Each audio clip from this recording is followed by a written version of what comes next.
Guten Tag, and welcome to the weekly educational rounds here at Sinclair.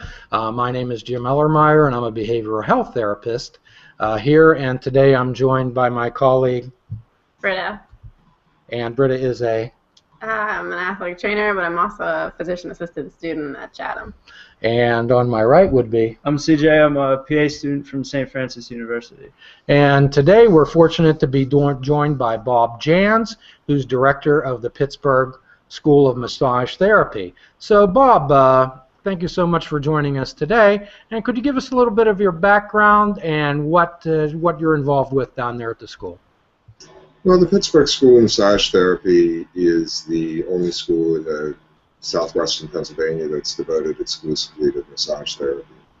And I got into this by wanting to get involved with a helping profession, and yet I wasn't willing to spend the time necessary for other programs, other professions. And after getting involved in the profession, I realized what benefits massage has, how important regular, structured touch is to people, and I just love doing it. So even though I'm the director of the school, I maintain the private massage practice also. Well, and there's few things worse, Bob, than going to a job every day you dislike. Few things. I'm glad to see that you enjoy what you're doing. Give some joy to your life. Yeah. Wonderful. And here at Sinclair, we're more of an integrative, holistic type of integrative psychiatric facility.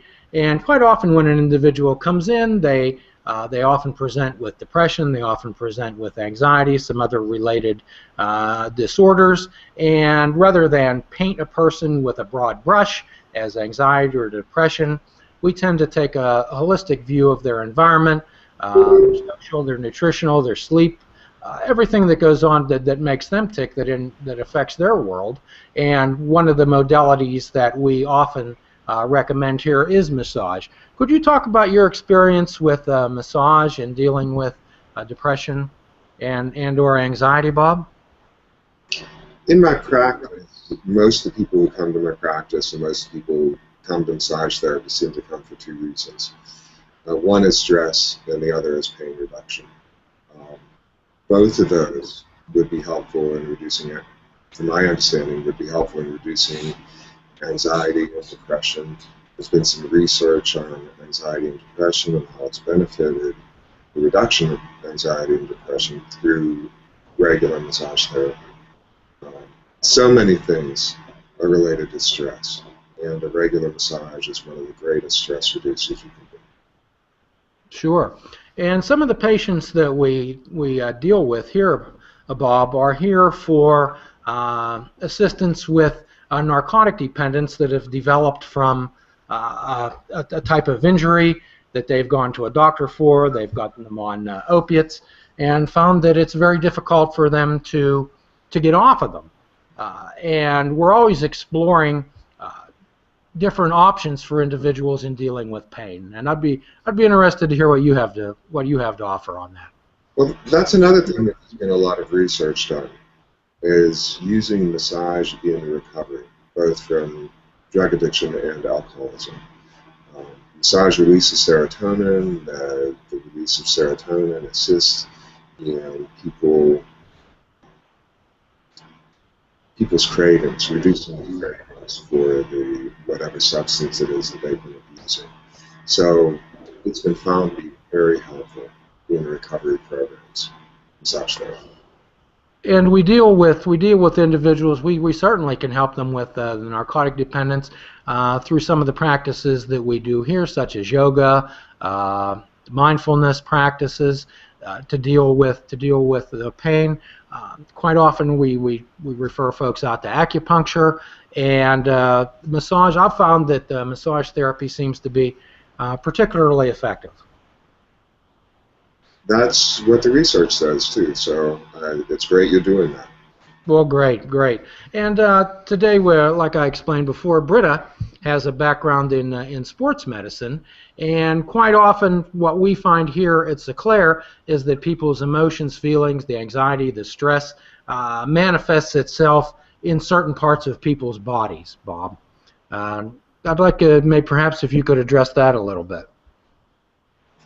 Well, anytime you have a you can't, as you're well aware, you can't separate the mind and body. So whenever there's a psychological issue or a stress issue or a problem, emotional issue, it manifests in the body. It shows up in tension. I don't know that there are specific areas related to specific emotional difficulties. There are some systems that say there are, but it's just, well, the thing that I relate it to is the idea of muscle memory.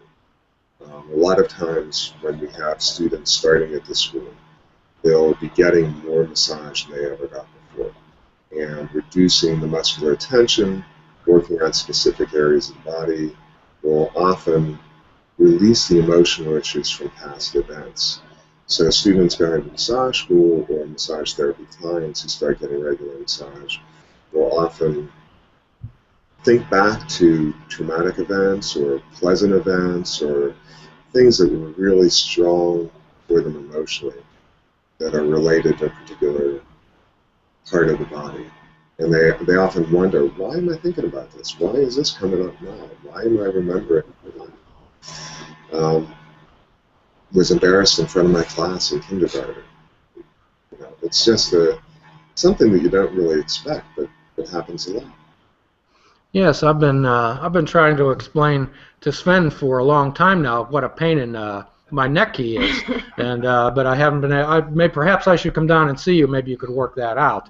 And I'm going to ask Britta in her sports medicine career is associated with muscle memory. Perhaps you could address something to Bob on that, Britta. Not so. Are you saying it's muscle memory in terms of what? I guess I'm like where they store the stress or where they store the tension or certain muscle groups based on certain types of stress? Is that what you were referring to? Well, more comes when there's a physical injury associated with a traumatic event. Okay.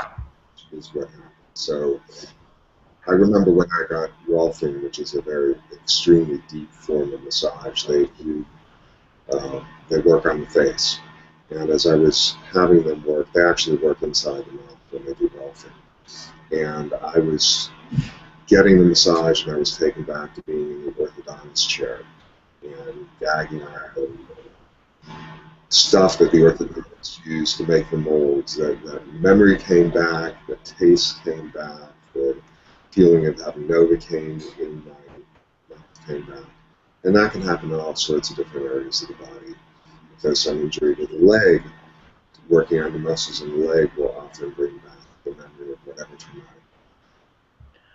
Oh, okay.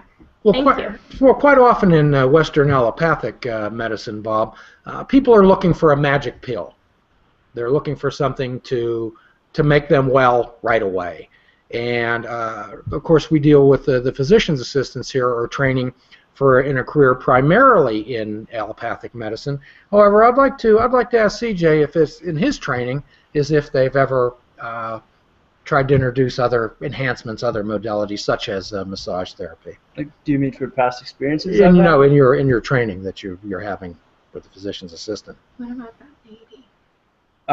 Other than here, not really. Like in school, we didn't really talk much about other ways of seeking treatments. It was mostly with like the farm, like the magic pills and stuff. But since I've been here, saw many different things. Do you remember what that was? I don't remember what that was called, but it was like the change of your energy. The polarity. The polarity change. We work with polarity. Yes. We have a lady here by the name of Renee who does some energy medicine work with us, Bob. Do you deal anywhere with the energy channels in the body with your massage? The way you ask the question, do I deal with it? Every time somebody's touched, you're dealing with that. Do I do a specific work myself that is meant to enhance the energy flow? No. At the school, we do include Reiki as part of our program because it's so important for massage therapists who are being trained to recognize the physical body and the energetic body. And as far as the idea of working with massage in medical centers and in medical training, there are so many, not Pittsburgh necessarily, but there's so many medical schools that are starting to include complementary alternative medicine as part of their program. Duke Medical Center is one that comes to mind. This is rather unusual, but I have a patient, Bob, who works at a large distribution warehouse, and they do a lot of really physical activity, and they're really on the clock. And this company apparently thinks so much of their employees that they employ a massage therapist full time to deal and help the employees out during the workday. That was growing for quite a bit. It's with the crash of the economy, it sort of was reduced a little bit.